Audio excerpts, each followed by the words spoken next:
Hello and good evening. You're watching the Policy Times, world's first policy and development media. Policy Times has been relentlessly working on 7 to 8 sectors so that it can contribute consistently and for the betterment of the society, community, nation that we touch upon. Now, among all the sectors, the first sector the Policy Times believe there is the most important sector is education. Any nation, any society which wants to be prosperous, without a better education system, no society, no community, and no country can be prosperous. So our aim and objective is how can we make our education system world class, better, relevant, and practical. Now, pandemic has given a tremendous challenge to the society. We all felt that how severe a pandemic can be to damage anything that can ever be possible.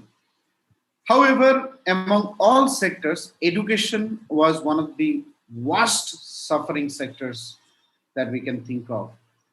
My perspective is that imagine when your education sector suffers from a pandemic, how equipped is your education sector or education system to face the real life challenges.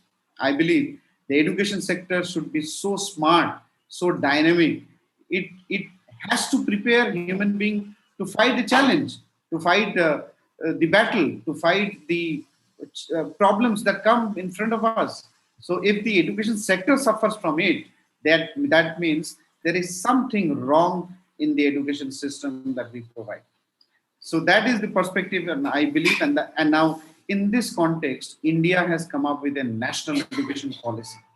India has been aspiring to be a global education center, global education hub since long, and that is why the National Education Policy 2020 is very important because it is coming at a time when we are facing the pandemic, the post-pandemic new era we are beginning. On the other hand, India is aspiring to be a global leader in all fronts. Next 30 to 50 years belongs to India. Now, how India will leverage and capitalize on it will be a very important perspective and an idea to think of.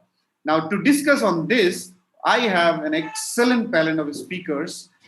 To discuss and understand this, I want to welcome Dr. Ronald Kovacs, who is the Executive Director of American International Accreditation Association of Schools and Colleges based in Washington, the United States. And with him, I have two eminent experts, again, coming, education entrepreneurs coming from two different fields.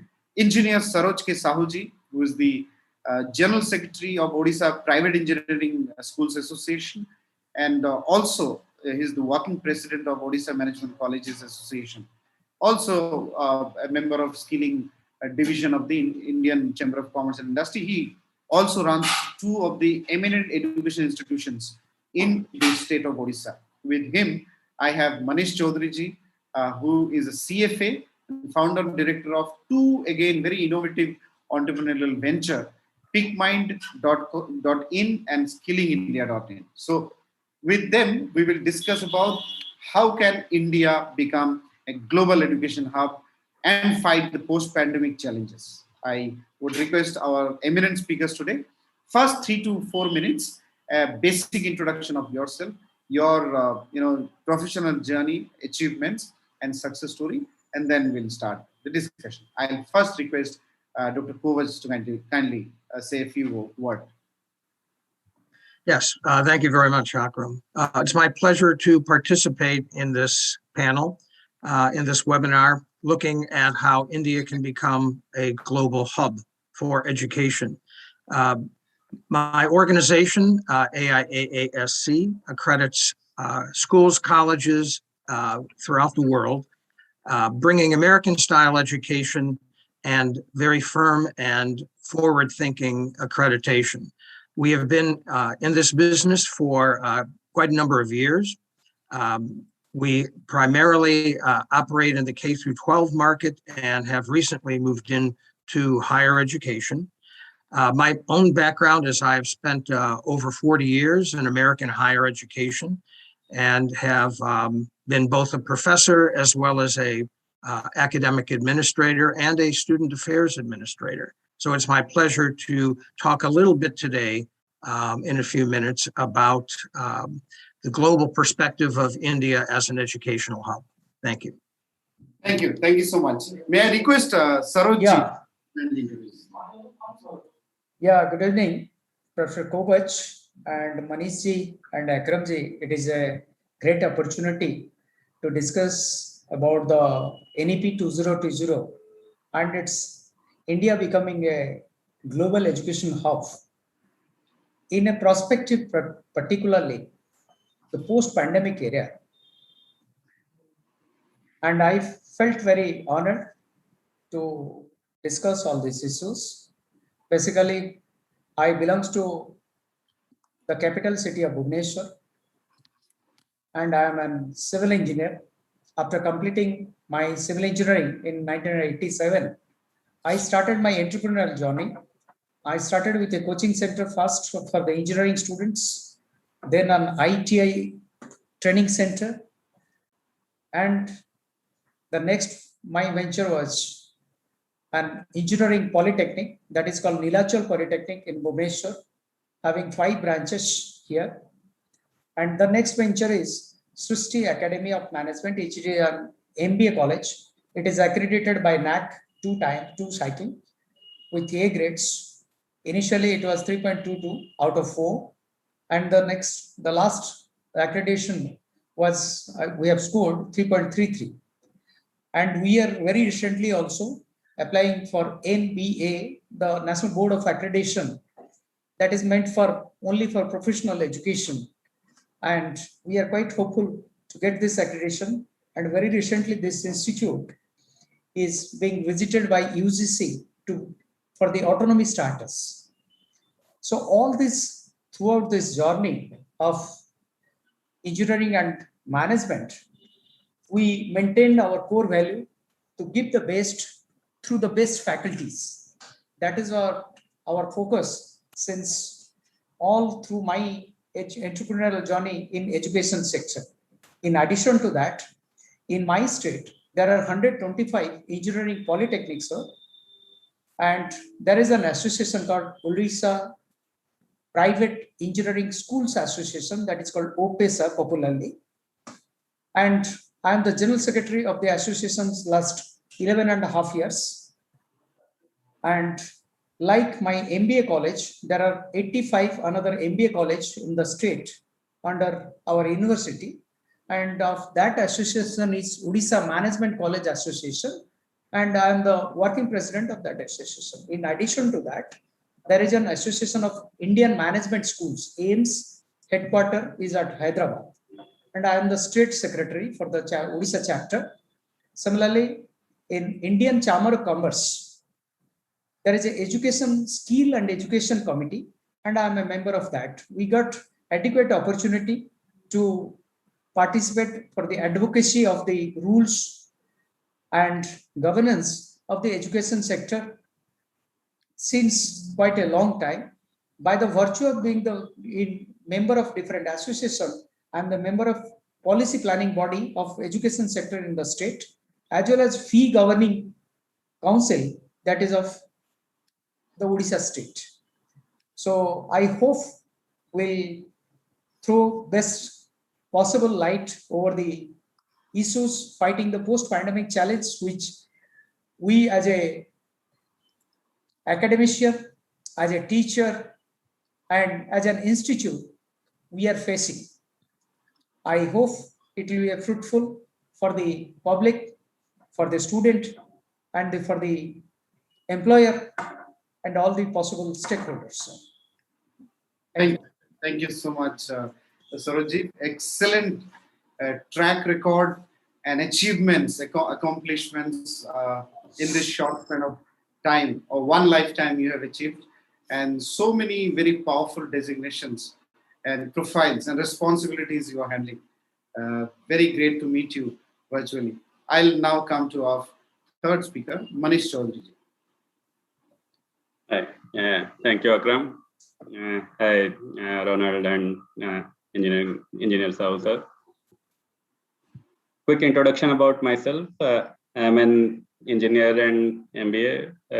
Completed my MBA about 20 years back, and started my career in the venture capital industry at the height of the first .com boom in year 2000. Invested in a number of sectors, not the .com sectors, but real world sectors like pharma, biotech, retail, media, and so on. Moved on from there to Infosys to set up a new line of business in life sciences. Subsequent to that, I relocated to New York, moved to Apollo Hospital sister concern, and kind of led acquisitions and mergers for them. Grew the company from about 20-25 million to more than 100 million by inorganic acquisitions. Spent a good amount of time in the aftermath of the Lehman debacle and the freezing of the currency of the financial markets. We subsequently sold the company, and that's when I relocated back to India. Post that, I joined Tally, which is a market leader in computerized accounting in the country, and set up the education business for them. Knowledge of Tally was an employable skill, and we ended up training after we created certifications around it. We certified about 2 lakh students over a period of about 3 years. So around 2 lakh is around 200,000 students. A lakh is not a word that is common in the US. So what I realized in that journey is that knowledge of domain is just one part of what makes a person employable. Having interacted with thousands of institutions and thousands of students also. And a lot of it has to kind of come from their own emotional development, the ability to even set and define goals for themselves, to plan for what their career should be, and kind of work towards that. So that's where we set up Skilling India and Peak Mind to create an ecosystem, not just to find jobs, but basically to make leaders that succeed in their career.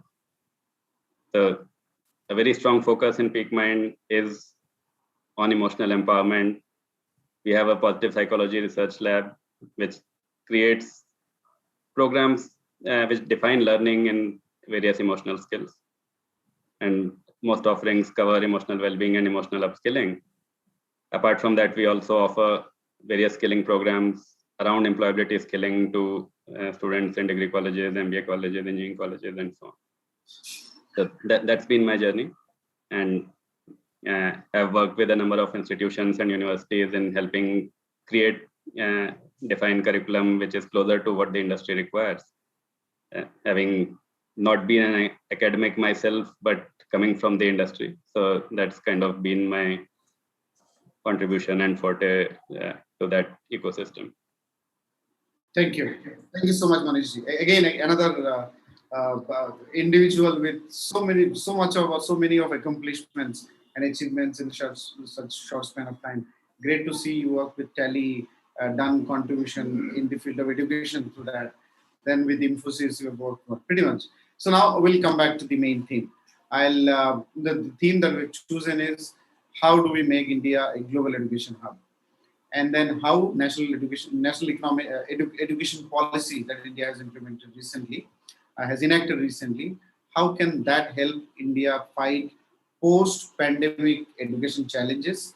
Now, while fighting that, how can we become a global education hub? Because education will be observing absolute tectonic shift in its approach with the intervention of technology. Now, a brick and mortar college system may not work fully the way it was before, and it may not come back fully as well. For example, today, anyone can take admission in Oxford, Harvard, Cambridge, hundreds and thousands of education universities in Europe and America and other parts of the world. They don't have to travel. Maybe the time will come that they will not go there. They will be, taking their degree or pursuing their education from India or other part of the world. I'll come to Dr. Kovac. I'll request him first. How do you see, what are the best practices, what are the best things to be the best education institution of the world, and how do you see post-pandemic India has a chance to grab? So Dr. Kovac, kindly unmute yourself.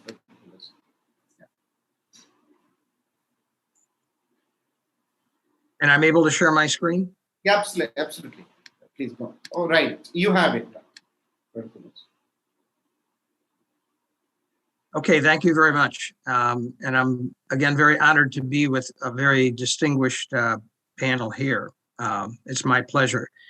I think in talking about the global challenges, my remarks today will focus on some of the best practices, not only in the United States, which of course I know very well, but also in general, and an example certainly that we can find in the Middle East. I think most of our participants are certainly aware of the National Education Policy 2020, whose purpose and goal, of course, is to improve high quality education. But due to the pandemic, this probably has been put on the back burner, so to speak, because of the disruption that we've had in the last year and a half. I won't go over all of the key goals of particularly the K through 12 education, but I think what's important is that the NEP 2020 looks at early childhood education all the way through university life as very important, talks about the synergy in the curricula that must occur. It talks about retention rates. It talks about improving teacher education in general, in both the K through 12 and the higher education realms that the report discusses. You will see an emphasis on teacher education, vocational education, really education across all sectors.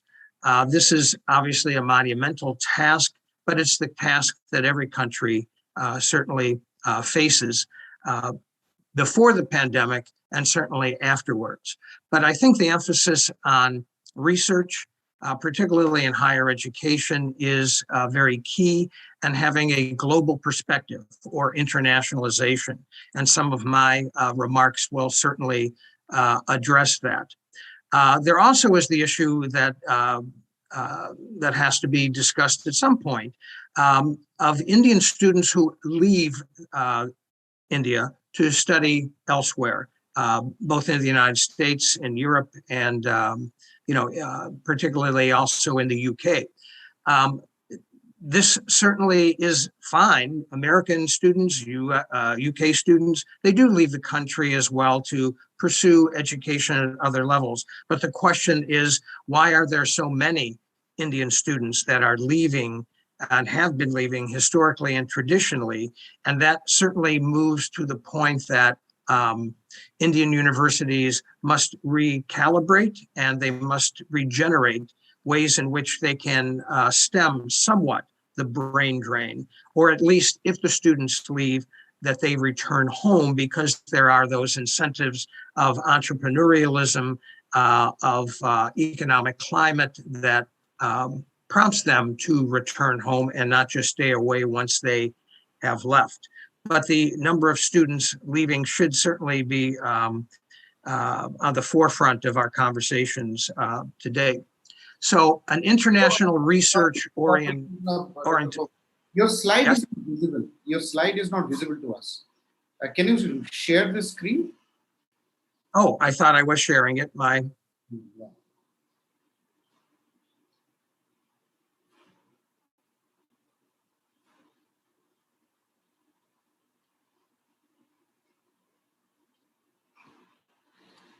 Bottom center, you find the option share screen. So there you click, you can share that.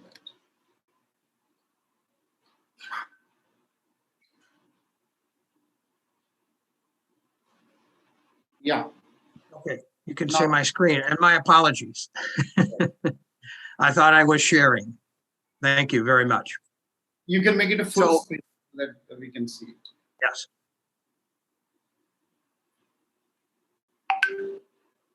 Perfect. And you can see the full screen. So I was just talking about, again, just to reiterate, and I apologize, that the NEP 2020 focuses from early childhood through higher education. And I talked a little bit about what is referred to in the United States as the brain drain. That's when students leave a particular area, region, and do not return because the opportunities are not necessarily there. So certainly when we talk about what India can do, it certainly has to also focus on why so many students do leave, and it's certainly directly attributable to the opportunities that they have and the ability to go to world-class institutions in their home country. So my remarks will focus on an international research orientation, and it begins again economically. As you can see from the slide, some of the additional other countries, the United States and Japan and China, spend a great deal of their GNP on research.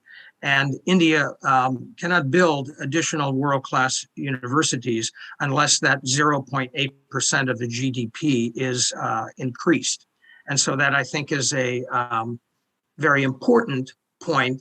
And at the very bottom of the slide, progressive countries are working or looking at 25 to 28% of the GDP in order to improve education, higher education in their country. So internationalization is certainly the key, and that includes cooperation and partnerships, international accreditation, and, as I mentioned, a more research-oriented approach. So the keys here are to import, I think, excellent educational resources from other countries rather than always having the students be, in essence, exported. They are certainly not a commodity, but in terms of the brain power, that needs to be held a lot stronger, and it can be, in my view, from an internationalization approach to attract research and development to the country, as well as faculty and educational resources. I think the UAE is a very good example of how that occurred in that country, of the kinds of internationalization that we're talking about. Right now, the country, which, as we know, is not very, very large, has 624 international schools. And there are 65 of their 79 universities that are designated as international universities. And this is, I think, very, very important. And also the number of international degree-seeking students in the UAE has also increased. So UAE has a great number of lessons, I think, that all countries can learn from, and that is that they have imported cooperative agreements, they have imported and permitted American and British universities in particular to set up campuses in their country.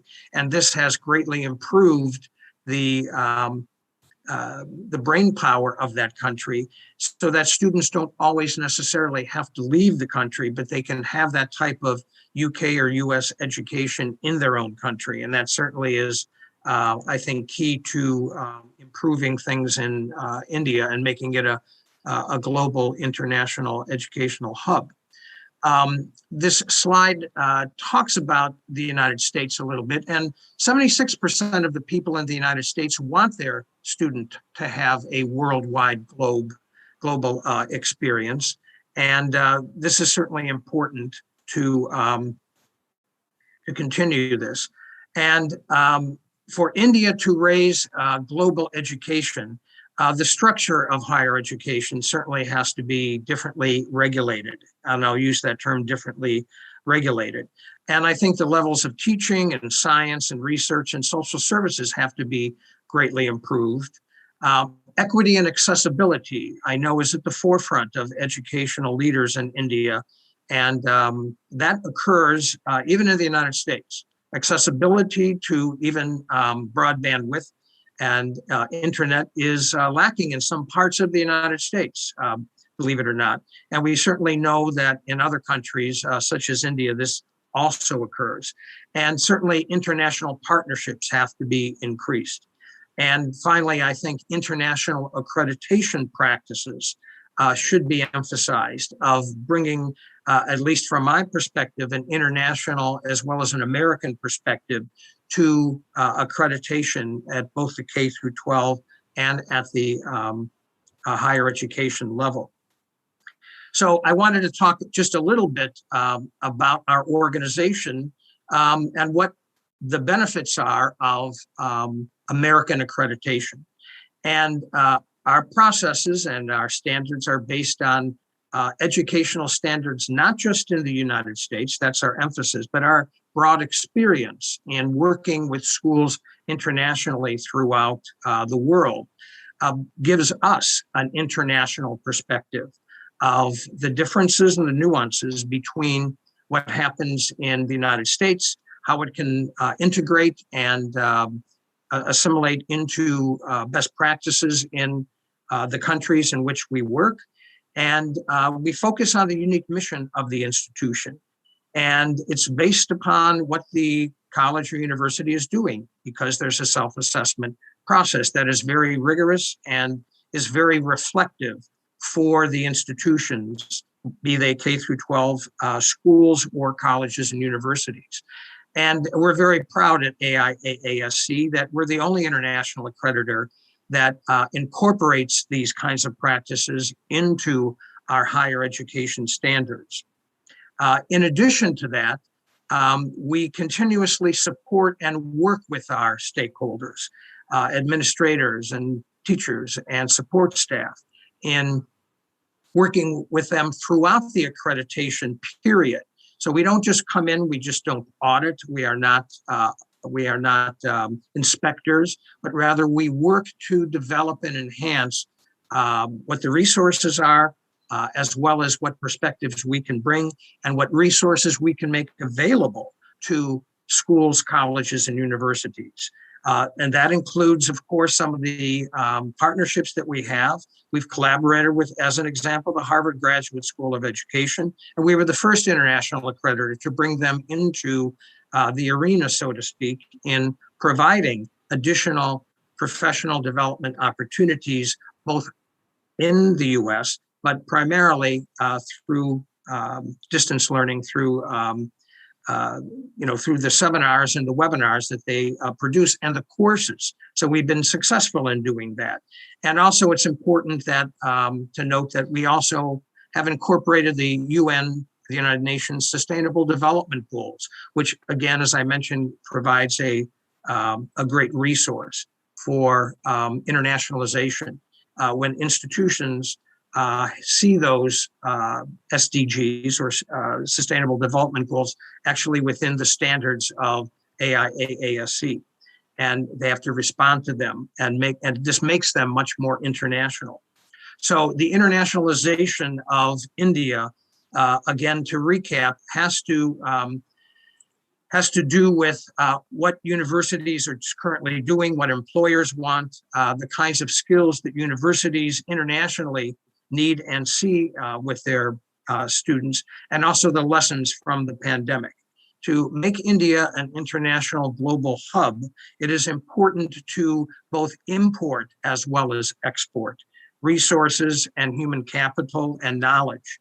I think there are good models both in the United States and, as I mentioned, just one country that we work with in the UAE, where this type of process occurs, but additional research-oriented resources must be spent.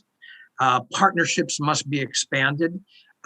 Partnerships can be increased through international, and in our case, American accreditation practices, and research possibilities with international universities are certainly in the forefront of what the NEP 2020 policy and production was.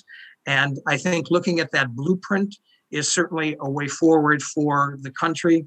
And I will certainly look forward to the participation this evening of the other panelists to expand the opportunities to focus on how India can be an educational hub. So thank you very much.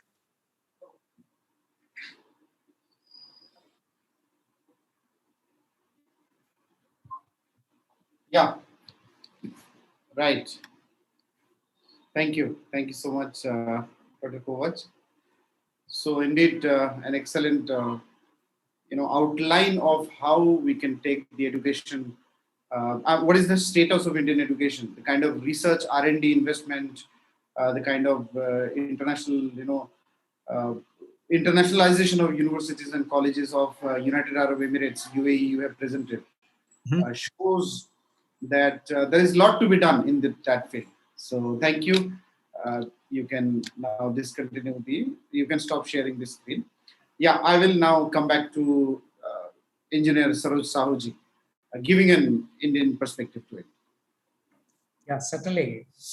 Thank you, Kovach. Actually, you have given a deep insight for the internationalization of the Indian education, as well as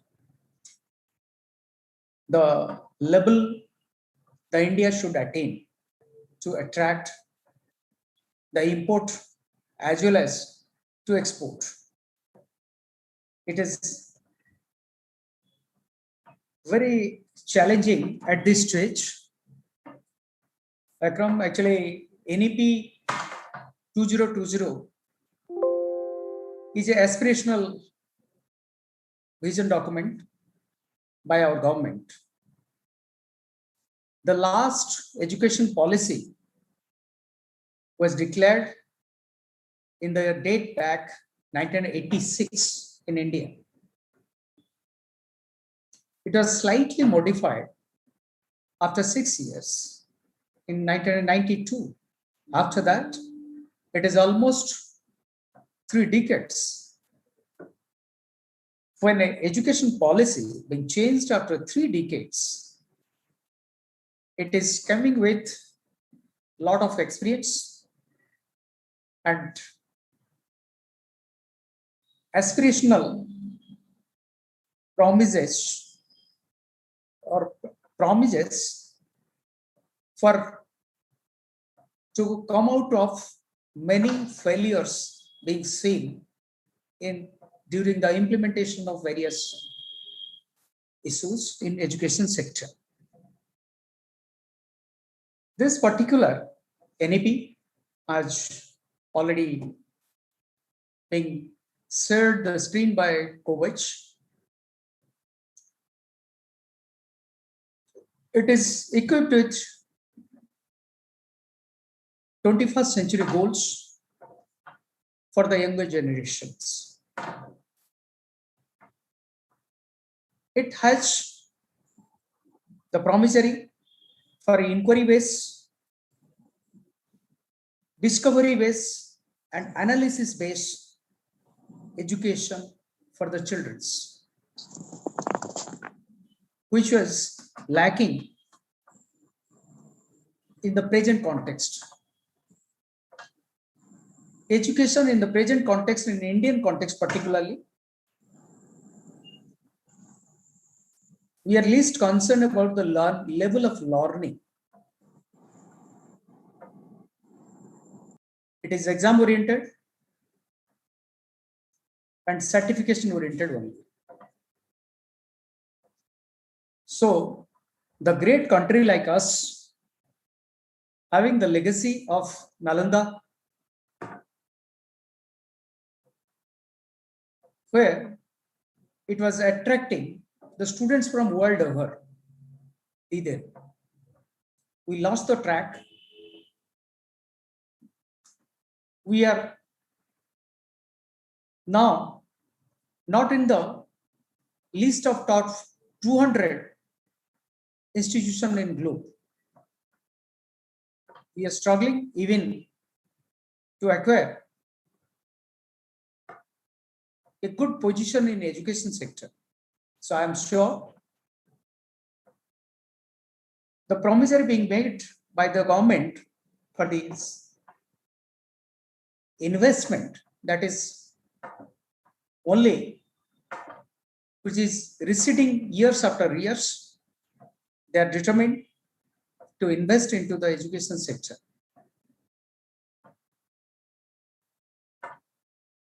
As a part of the regulatory, we are participating in several educational webinars, meetings during and after the NEP. What do we understand? Lot of equity as well as accessibility has been created in India, particularly in technical education, because really that is my domain or that is my forte. I'm into polytechnic education, engineering education, management education in the country. But the big question mark lies here, the quality of engineering education as well as management education. I would like to throw some light in two different sectors in a different perspective. In engineering education, the very important issue is quality laboratory work and quality practical hands-on practice, which is very, very essential. At the moment, industry academia rapport is not in tune. It need to be relooked. They both require to extend hand to each other. Both the hands are far away. It is extremely essential.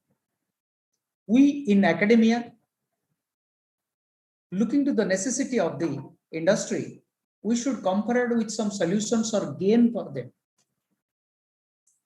Similarly, they should extend the facility of or giving the exposure to our faculty as well as students so that they will get the first-hand exposure to the things. Of course,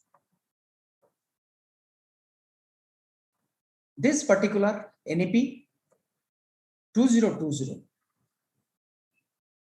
is it's attaching the highest priority in enhancing the employability, multi-purpose or multi-dimensional education opportunity, collaboration between industry and institute, as well as it attached focus on teachers' education.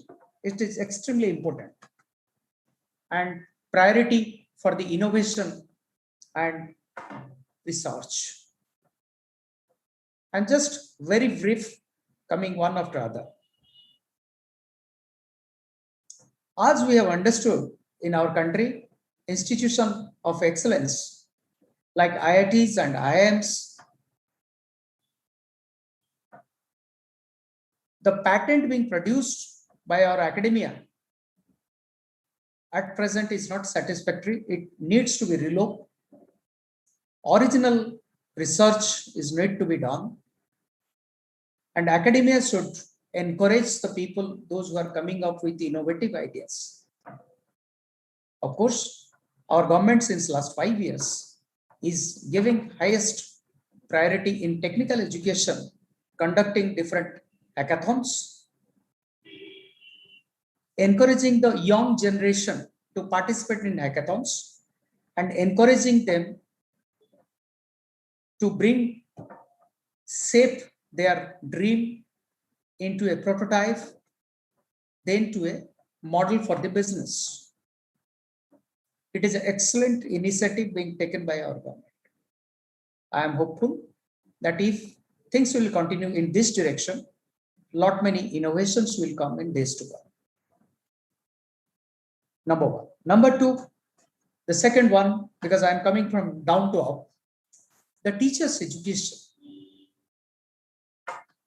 Now I am dealing with a postgraduate level educational institute. The students who are today with us, after a few years of experience, they are the teachers. The quality of teachers in an institution is need to be really geared up it completely based on experiential learning, because always teachers should not concentrate with the books. They should go into, all the teachers should go to the market, to the industry, to the business houses, and they should acquire the first-hand knowledge on the subject which they are teaching. It must be relevant to the industry. It must be relevant to the society. It must be, their education must be relevant to the environment or ecology. This is the demand of the situation in our country. It is very, very essential. Unless otherwise, being a teacher, I am acquainted with gear system seen in a live condition. I cannot teach, or I should not teach always from the textbook to my students. There is a huge gap between the practical world and the textbook world. It needs to be addressed. Then comes the collaboration between industry and higher education institutions. Already I have narrated, I am not emphasizing it. It is essential at this stage in our country particularly. Like all developing countries, we should come forward with solutions for the industry. We should not expect that they will come spontaneously to us. We must give some benefit or extra benefit or dividend to the industry so that they will take interest with the academy. Otherwise, they will buy this idea from some other source. Third is multidisciplinary approach. Here, I have a lot of apprehensions. As an academician, I have really many apprehensions for multidimensional approach. The government through NEP is giving an idea that an engineer can take a course in music. An MBA graduate can take a course in technology. Across the line, across the sector. But it is extremely difficult to such institutions to provide such facility. Of course, now, during this pandemic, Government of India, Ministry of HRD that time, now it is Ministry of Education, has taken a very strong and effective initiative through MOOCs, online education system, that NPTEL, through which they have come up with thousands of technical courses as well as courses on social science and management. It was extremely useful during the entire pandemic time.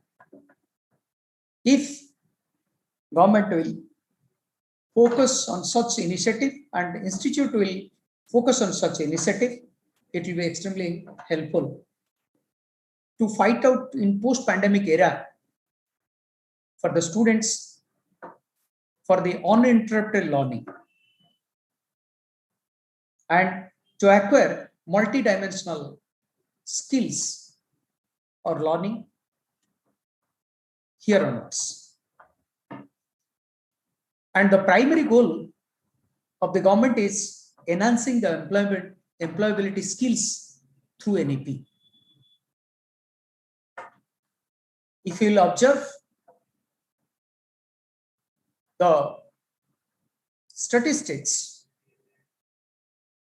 India was struggling before pandemic with highest rate of unemployment.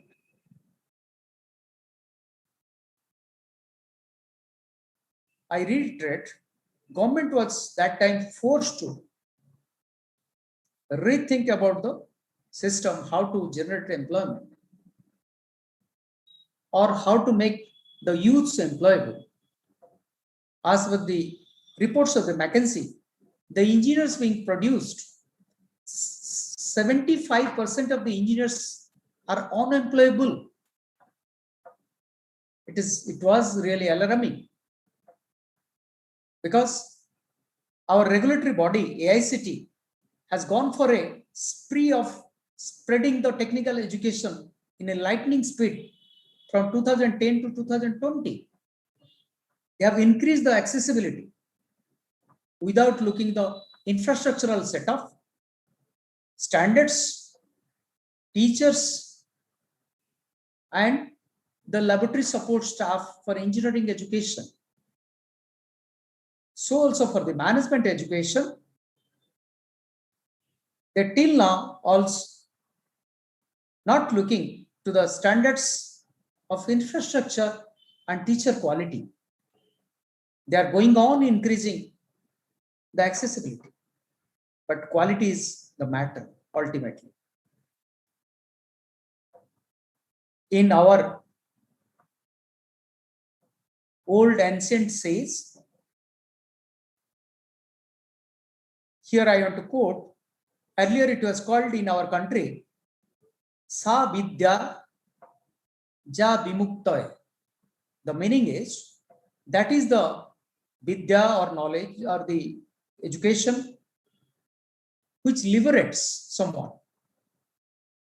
That is the education which liberates a person. But in 21st century, the quote has been revised. Sa Vidya Ja Nijuktoy. That is the education which gives employment only.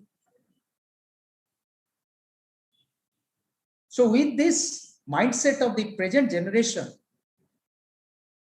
nobody is now learning in earlier days to become a researcher, to be a teacher,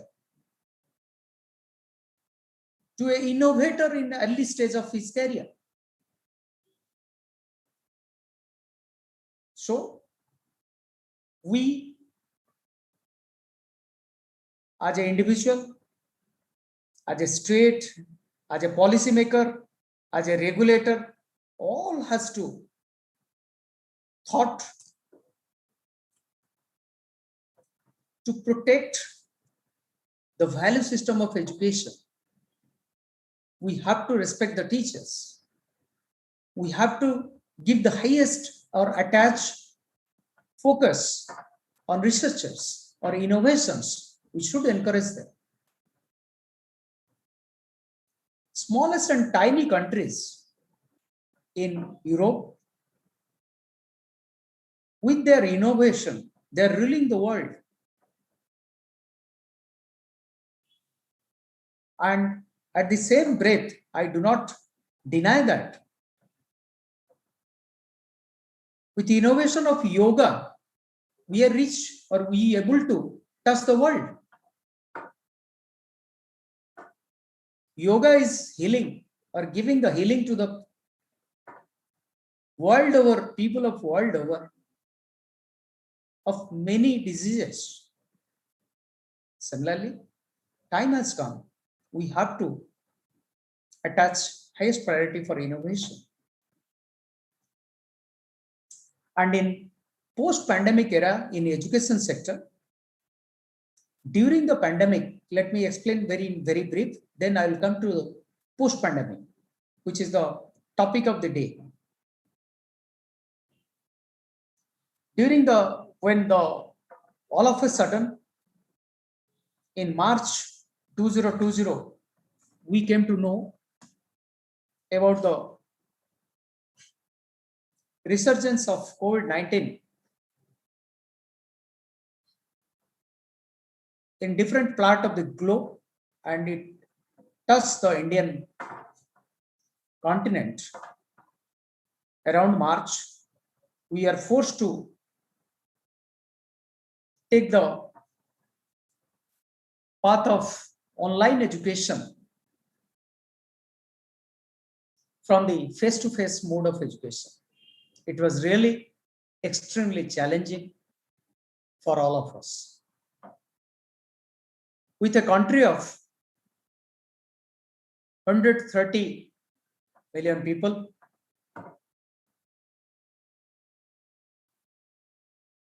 with very low accessibility to the internet and educational infrastructure, technical infrastructure particular, throughout India, everybody started struggling. The worst sufferer was school education, where majority of the students or young boys and girls of the country was reading. They did not have right infrastructure with their faculty to administer the online education. At the same time, they do not have Android smartphone even. Leave aside laptop and internet system. Crores of people was not able to remain connected with the mainstream of education for a long 1.5 years. During this period, with a very piece and meal approach, government continue their school level education through YouTube. That become panacea for the children to take some education through a video recorded model. And it is really challenging for the remote part of the state and country or the rural pockets. Students used to struggle to travel 5 to 8 kilometers to get a connectivity for their mobile phones. And that is not continuous or uninterrupted bandwidth or services. That is the major challenges the children have faced, we teachers have faced. It need to be relooked by the government in a change scenario, because you all agree that the scientists, the researchers,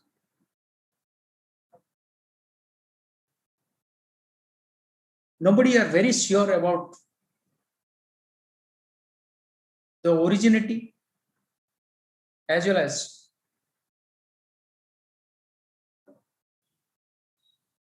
the behavior of the virus, a microvirus which is keeping all of us in a guessing mode. Now we are all in our country apprehending for third wave of COVID-19. So education sector is highly challenging task facing at the moment. Off and on, government is giving direction to close the institution because below 18, still there is no vaccine. Children are not facing safe themselves, as well as guardians are also not at all feeling safe to send their children for a physical mode of education, because you all again agree that it is very difficult to make them disciplined with wearing two masks and attending the class and playing in the field, attending different activity classes. When we are also feeling very suffocated throughout the day when we are wearing for 8 hours double mask. So it is the biggest challenge for the education sector to maintain its continuity. But at the same time, technology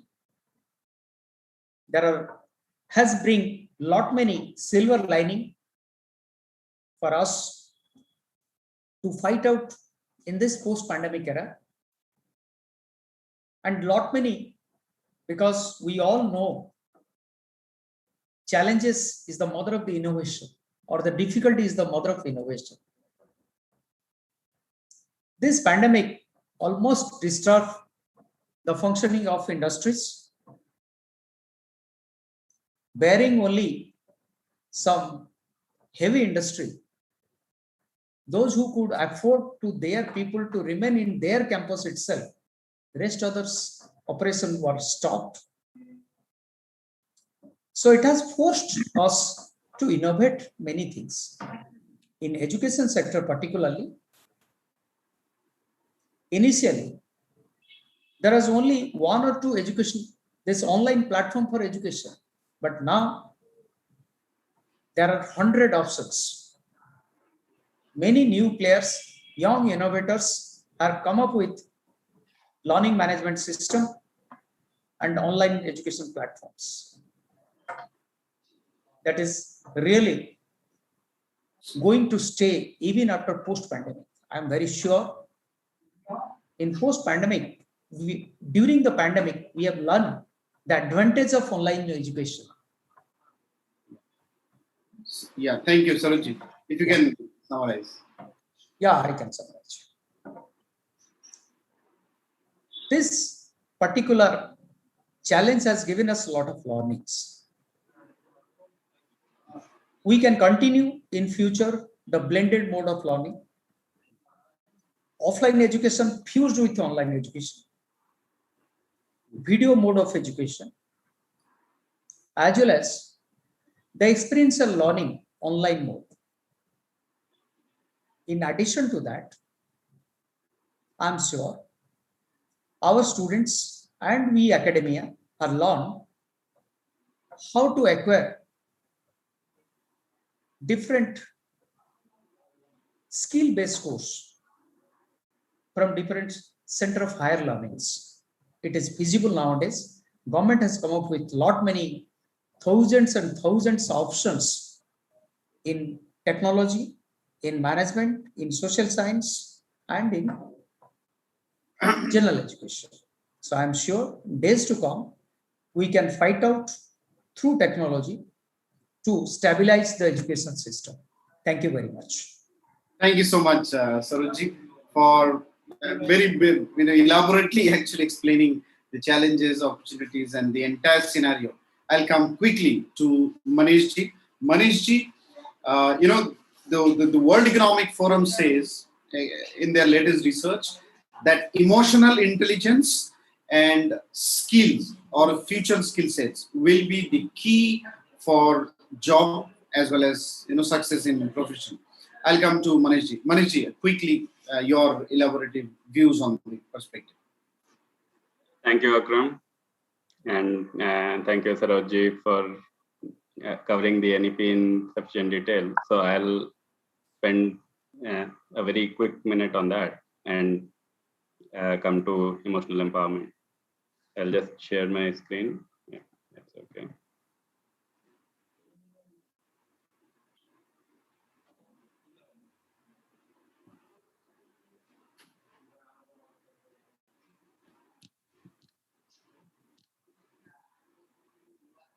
Can you share it? Yes, I'm just doing that. Is it visible? Yeah, we can see. Okay.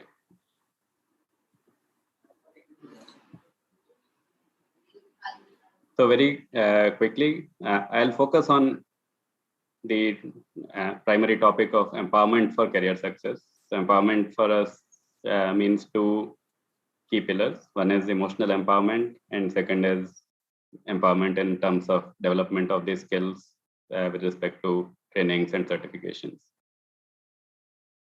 Quick introduction about Peak Mind, looking at co-building a nation of emotionally empowered minds. A fairly strong team. I'll not go in detail. If you look at the NEP, one of the key guiding principles says that good education includes what historically were the 64 kalas or arts.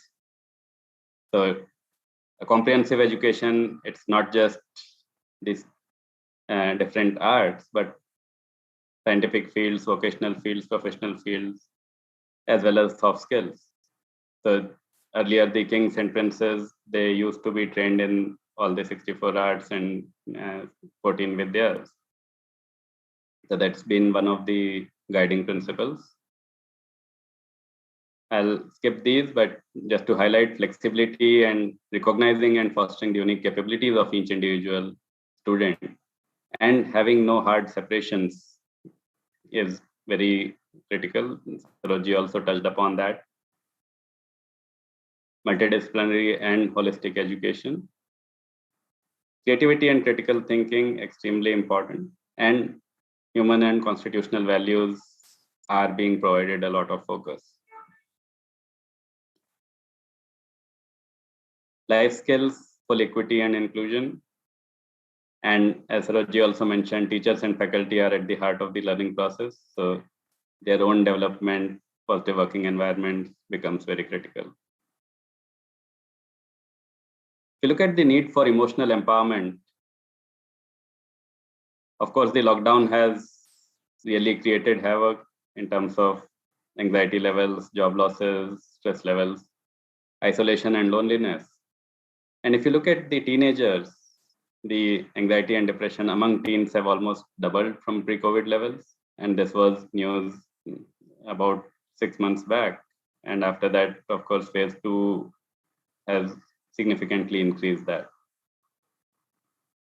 And as Akramji also mentioned, if you look at the World Economic Forum research and our own research, the top 10 future skills place a very strong focus on mental well-being, stress resilience, complex problem solving, positive personality, social influence, and so on. And a lot of these actually don't get formally taught. And as per World Economic Forum, 65% of the students today, they will be working in job types that currently don't exist. So new job types will come into existence, the current ones will disappear. And having the skill set to even learn new job types, the ability to learn, have that learning DNA, have the resilience of being able to deal with it when what you have been trained on is no longer relevant, becomes extremely important. What we have seen due to the pandemic, a lot of common student problems have increased significantly. In terms of emotional empowerment, we break them into 4 key groups as academic issues arising out of poor study habits, procrastination, time management, lack of motivation. And a lot of these have increased because the students are interacting with one another only during the class and that too digitally. Behavioral issues, disturbing the class, disturbing parents, having risk-taking behavior, aggressive behavior, and very strongly internet and phone addiction. There are increasing instances of mood swings, stress and anxiety related issues, helplessness, hopelessness, worthlessness, different attributions of what the students feel. And of course, social issues, difficulties in forming peer relationships, difficulties in communication, primarily because real life and digital life, there's been kind of a 180-degree switch in the kind of proportion of digital and real life. But we are also seeing a lot of these are also visible, causing eating disorders, sleeplessness, hallucinations and delusions as well. And 2 out of 5 teens in India are facing mental health issues or early symptoms. And 80% among these do not get addressed by schools or parents. We are leading the world in teenager depression, and reactive assistance obviously covers a very small proportion, and the need of the hour through the institutions, through the parents, and by students themselves is looking at mental health and well-being as a goal, not as a issue to be solved, but looking at it as a goal that everyone is aspiring for. If we look at what are the key elements of career, you obviously require work, relationships and exposure, entrepreneurial and innovation mindset, life skills, continuous learning. As I mentioned, a number of job roles will cease to exist, and the ability to define goals, define growth targets, and the ability to plan and work towards them. If you also look at the multiple roles a student performs and why they require these multiple skills, during the study period, they are, apart from a student, they are working as performing the role of a son, daughter, brother, sister, friend. And all of these require different skills. And being able to prioritize and manage these multiple roles is a skill that they formally can learn. It's just assumed that they'll be able to do it on their own, but they can be actually trained on this. And when they enter the workforce, all the older roles remain, but new roles get added to the existing ones. They are also a subordinate, boss, co-worker, dealing with vendors, answering customer queries, dealing with outsiders. And as I said, they are not taught on the academic platform.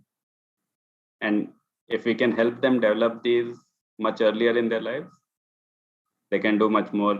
The trajectory of their careers can shift significantly.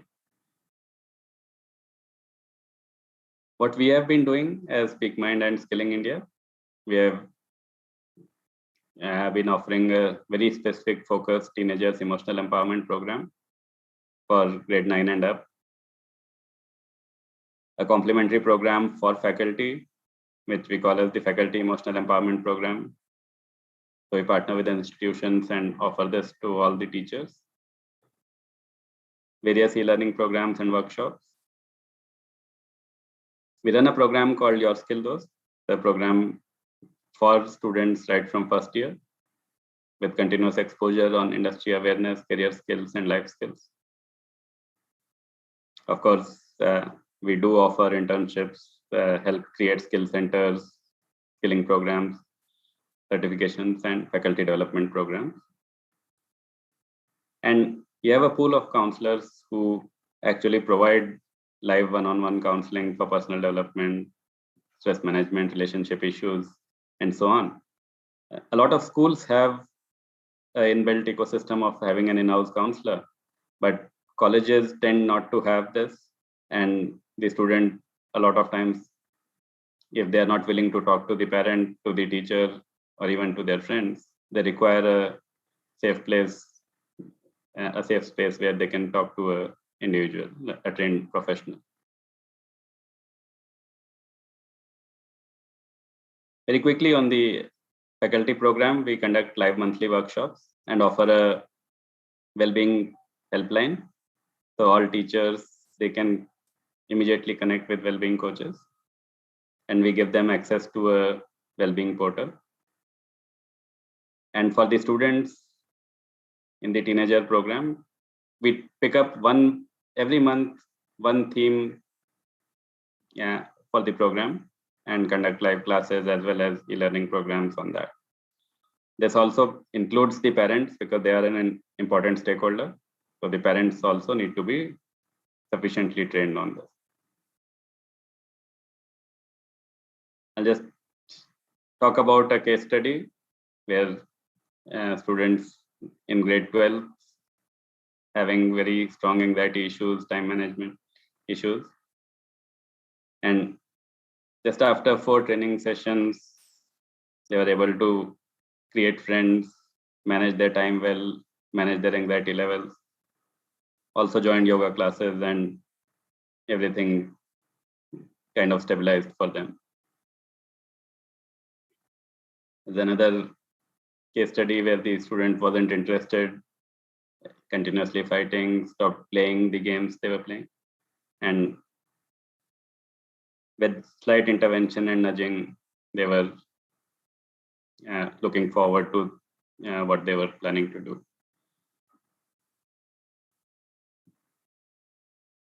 So quickly, various media coverage about us. And this is how you can reach us.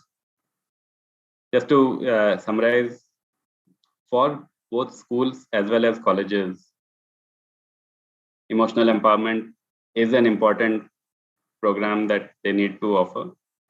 And in general, it needs to be done with an external credible party because institutions tend not to have that expertise in-house. And even if they do, the students are likely not to use it well because they don't want their issues to be known to the institution. So one skill which we can offer both proactively as well as reactively. Thank you. I look forward for us making that difference, not just in India, but across multiple other countries where students are going through all the same. Thank you. Thank you. Thank you so much, Manishji, for again outlining an excellent perspective to it. Building, I think these two are, and a lot of points which came, are the foundational, parameters going to be for students for their future jobs, future performance, and future excellence and achievements. Now we'll quickly go because we are already very short of time. I'll quickly go to all of our speakers to give a closing comment or closing remarks or any final message for our audience. Dr. Kaithwas. Thank you very much.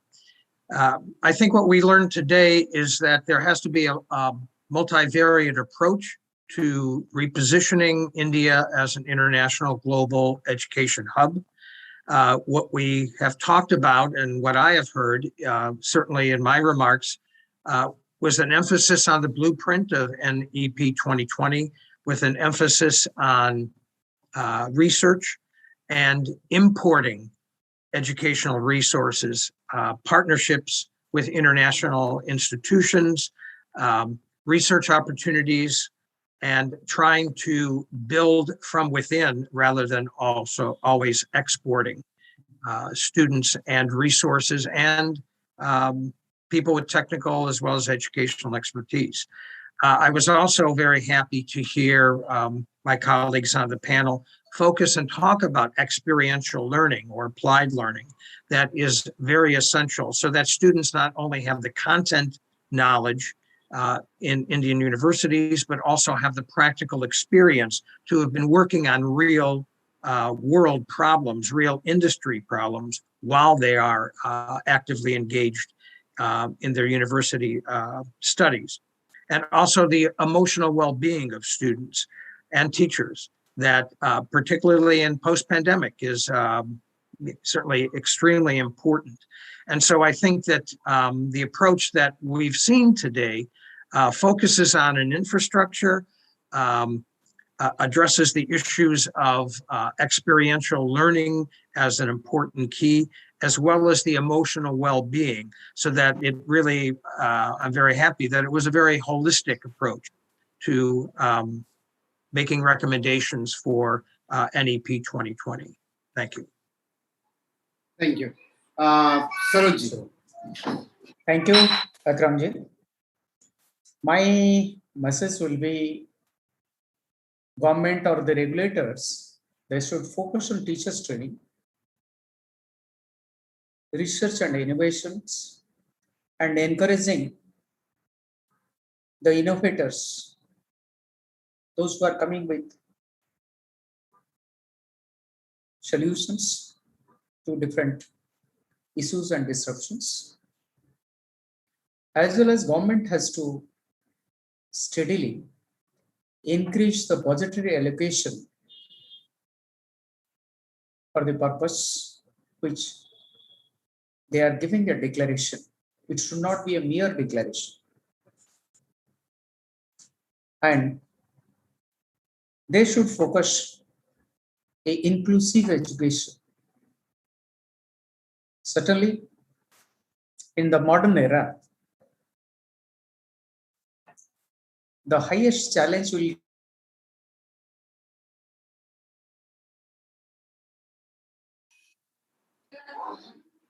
His net is down, it seems.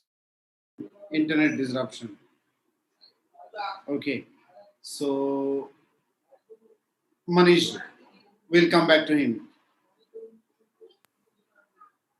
Okay. So, quick closing remark from my side, Akram and panelists. Thanks for your quick, very interesting thoughts. My closing comments would just be for the institutions to take that holistic approach, as Ronald also mentioned, for both infrastructure, the domain, as well as for emotional skills, and make sure that the students that we are producing for the world are emotionally empowered, they are technically empowered, and they are ready to take their rightful place in the society.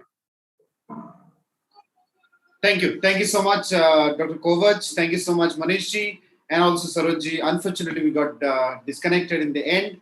So excellent points shared by all of you, giving the global, national, and futuristic perspectives to it. If Sarojji is coming, he would like to comment anything or complete his talk. I would like to welcome him for the last time. Sorry. Right. Yeah, actually, this is another challenge. Right. So, as I was narrating, government has to, for the better outcome of the NEP 2020 and to fight out the post-pandemic scenario, we must focus on teachers' education quickly and research and innovation and steadily government investment. We must prioritize the education. We should foresee the growth of the country through education, research, and innovation. And the brightest example are the small, tiny countries. Those who are through their innovation, they are making their presence felt throughout the globe. Why not we? Exactly. The last but not the least, student has to keep their aspirational balance in days to come. In the present generation, you'll see, Manishji rightly told, a lot of emotional imbalance has been found out. And if you'll go through the newspapers, many suicidal issues, mental disturbances, behavioral issues has come forward during this time. It needs to be carefully attended by the parents, teachers, society as a whole. They have to be given a soft attention for these issues to bring them into the mainstream or to the normalcy. So I'm sure with the technological innovations and intervention of the different ICT tools, higher level of education can sustain and can grow and can attain its global standard expected in our country. But the most daunting challenge in the primary and secondary level of government has to seriously look into those areas for the internet issue, connectivity, data, and accessibility to veterans. Thank you. Thank you so much, Surajji. Thank you so much, Dr. Kovach and Manishji, for sharing your excellent perspectives and also spending time with us. Viewers, Policy Time is committed to bring experts like what we had today and bring the real issues and their solutions. We all together can make our country, our society much more progressive and productive. Thank you.